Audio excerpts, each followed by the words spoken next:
तो आज हम टैली प्राइम में बना रहे हैं एक जीएसटी वाला बिल। टैली प्राइम में जीएसटी बिल बनाने की फैसिलिटी है। इसके पहले के जो पुराने वर्जन है टैली 4.5, 5.4, 6.3, 7.0 उनमें ये फैसिलिटी नहीं है। 9.0 ईआरपी जीएसटी वाली और टैली प्राइम में ये फैसिलिटी है। तो बहुत ही इजी होता है, एक बार आप ध्यान से सीखें इस चीज़ को तो आपसे ये बनने लगेगा। जैसे कि मैंने यहाँ पर टैली प्राइम को क्लिक किया है, टैली प्राइम का सॉफ्टवेयर ओपन हो रहा है। टैली प्राइम और टैली 9 में सिर्फ इतना ही अंतर है कि लुक एंड फील इसका चेंज है। टैली प्राइम में कुछ नए फीचर्स हैं और जो इसका लुक एंड फील बहुत बढ़िया है टैली प्राइम का, और इसमें जीएसटी का फीचर है। टैली 9 में जीएसटी का फीचर नहीं है, और टैली 9.0 के पहले जितने भी वर्जन हैं उसमें जीएसटी का फीचर नहीं है। 1 जुलाई 2017 से जीएसटी लागू हुआ है। तो ये बात ध्यान रखना है कि जो आप बिल बनाएंगे वो 1 जुलाई 2017 के बाद का होना चाहिए या 1 जुलाई 2017 का होना चाहिए। कीबोर्ड से मैंने कंट्रोल F3 को प्रेस किया है, एंटर किया है, और फिर से एंटर करने से ये आपका वो कंपनी क्लोज हो गई है। अब मैं क्रिएट कंपनी में जाके एक नई कंपनी बना रहा हूँ।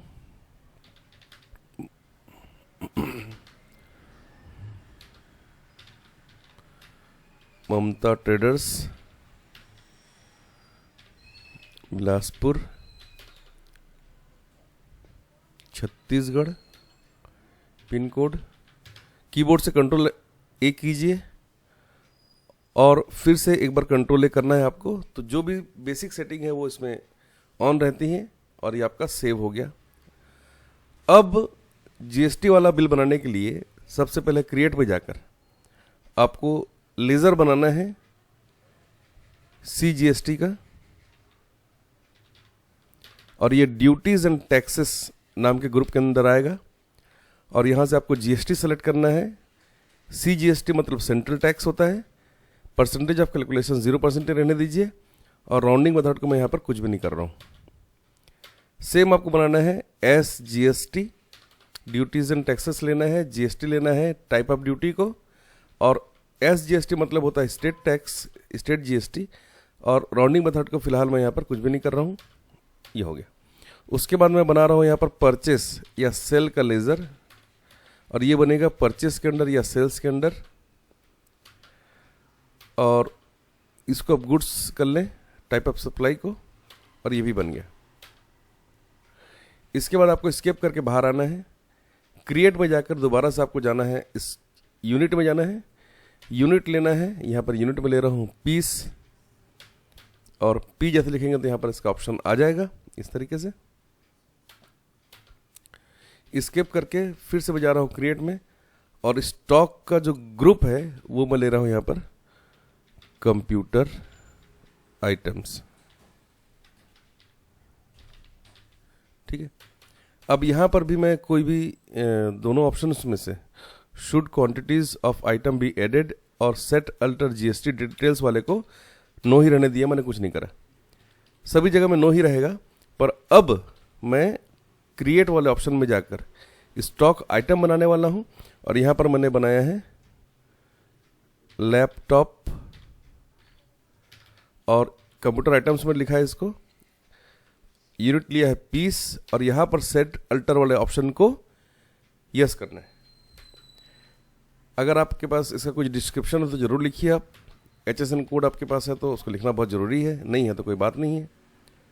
ठीक है, ये 6 डिजिट का होता है। उसके बाद यहाँ पर भी हम कुछ नहीं कर रहे हैं। टैक्सेबिलिटी को टैक्सेबल करना ज़रूरी है। इंटीग्रेटेड टैक्स को, मानिए कि लैपटॉप पे 12% का टैक्स है तो मैंने 12% लगा दिया, सेस को 0 रहने दिया। अगला मैं आइटम ले रहा हूँ इसके अंदर में, वो है माउस। कंप्यूटर आइटम्स पीस लिया है। कंप्यूटर आइटम्स की जगह में आप कंपनी का नाम लिख सकते थे, HP, डेल, लेनोवो, सोनी, ऐसा।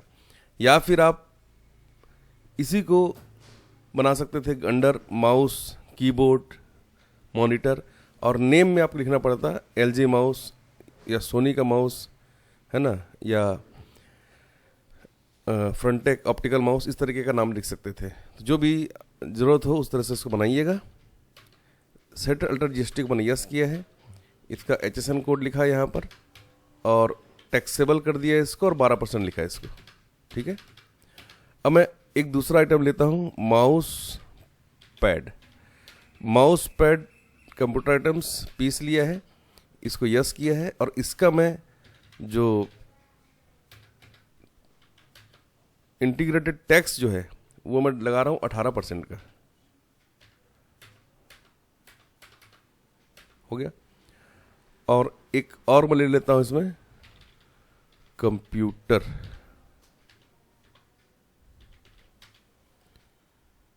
Bag, laptop bag.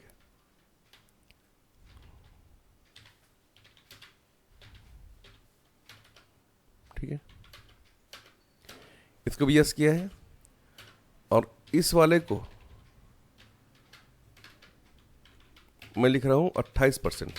तो 3 तरह की जीएसटी मैंने इसके अंदर में यूज करी है। ठीक है, अब इसको बनाना कैसे बिल वो भी अब देखो। आप ध्यान रखना, अगर आप परचेस कर रहे हैं तो जहां से भी आप परचेस कर रहे हैं, कैश में या उधार में या बैंक का पेमेंट करके, उस दुकान या उस शोरूम के पास अपना जीएसटी नंबर होना जरूरी है, तभी वो टैक्स को काट पाएंगे, नहीं तो वो टैक्स हमसे डिडक्ट नहीं कर पाएंगे। ये इसका नियम होता है और ऐसा आपके बिल में भी होगा। वाउचर में जाना है आपको और यहाँ से मैंने सेलेक्ट करा है कीबोर्ड से F9, मतलब परचेस का बिल है ये है मेरा बिल का नंबर। डेट है 1 अप्रैल 2013। पार्टी में मैंने लिखा है कैश।